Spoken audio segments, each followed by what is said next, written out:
महाराज गीता भवन ऋषिकेश में मैं उस समय वही था। कोई एक जना है क्या महाराज जी कोई सेवा बताओ। क्या पूछा? अरे थोड़ा जोर से तो बोलो। हाँ पता चला सुन रहे हो क्या कर रहे हो। हाँ तो पूछा भाई सेवा बताओ। अब जिन्होंने पूछा उन्होंने शायद यही सोचा होगा स्वामी जी महाराज तो यही बोलेंगे भाई कन्या का विवाह कर दो या कोई गाय की सेवा कर दो या फिर और कोई सेवा कर दो। स्वामी जी महाराज यही बोले तो भगवान को याद करो।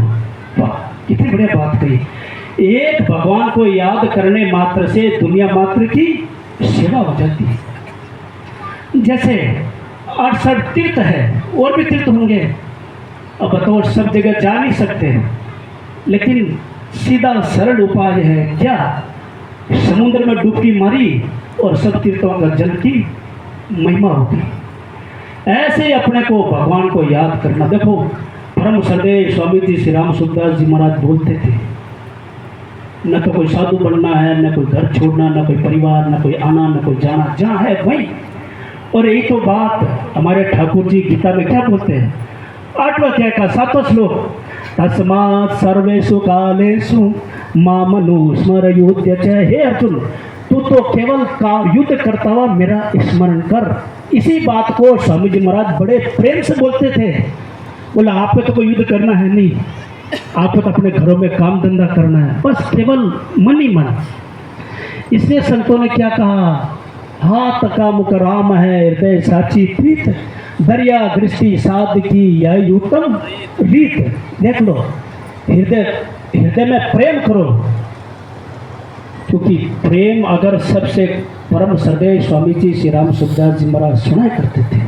भगवान से प्रेम करने का सबसे सरल, सबसे सुगम, सबसे सहज उपाय है सब जीवों के साथ में प्रेम करो, क्योंकि ये जीव भी भगवान के अंश है, भगवान के साक्षात रूप है।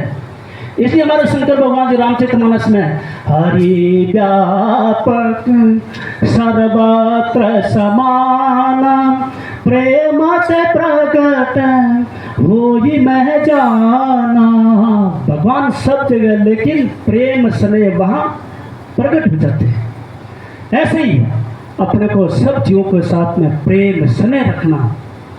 और साथ ही साथ वर्तमान में बड़ी विषम कई जगह परिस्थितियाँ चल रही है।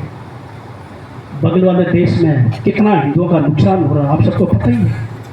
इसलिए मेरा सबसे निवेदन है आध्यात्मिक के साथ साथ में जागृति का भी काम करना चाहिए, हिंदुओं को जगाना चाहिए। क्योंकि परम श्रद्धेय स्वामी जी श्री राम सुखदास जी महाराज बोलते थे जिनकी जनसंख्या ज़्यादा होगी तो उनकी सरकार आएगी, फिर क्या दशा होगी देख लो। वर्तमान भी देख लो कितनी दुर्दशा हो रही बताओ।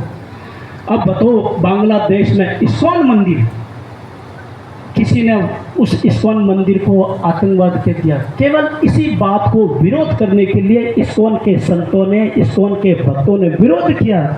तो महाराज कल जितने मुस्लिम थे बड़े बड़े कट्टरपंथी सब ने महाराज विरोध जताया और तो और धमकी दी, बोले एक एक को मार काट डालेंगे। एक कल की बात है, आज की बात है।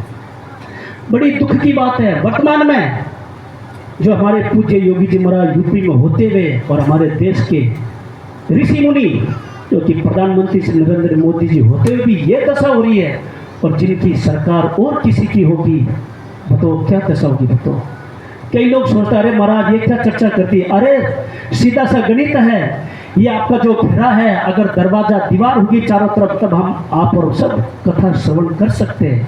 अगर दीवार ही आपकी मजबूत नहीं, दरवाजे आपका मजबूत नहीं, कथा कहाँ करोगे। ऐसे ही अगर देश में अगर अच्छा राजा होगा और अच्छा कोई भगवान का भक्त होगा तो भी हम और आप सब भगवान नाम कीर्तन सत्संग सब कर सकते हैं। आपने कथा में सुना ही होगा ना, संतों ने राजा बैन को राजा बनाया लेकिन उन्होंने क्या किया, दुर्दशा कर दी महाराज। न कोई यज्ञ कर सकता, न कोई हवन कर सकता, न कोई पाठ पूजा कर सकता, कुछ नहीं कर सकता।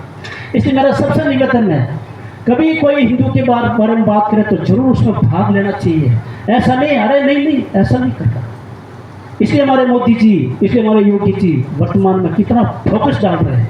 अब कहना भले क्या तो ये तो भाई वोट का समय है, चुनाव का समय है, अरे ऐसा कुछ नहीं है। सही कहा उन्होंने, बटेंगे तो कटेंगे, सही कहा, ये कोई गलत नहीं है, ये कोई दूसरे के बारे में नहीं है। बहुत समझने की बात है। अगर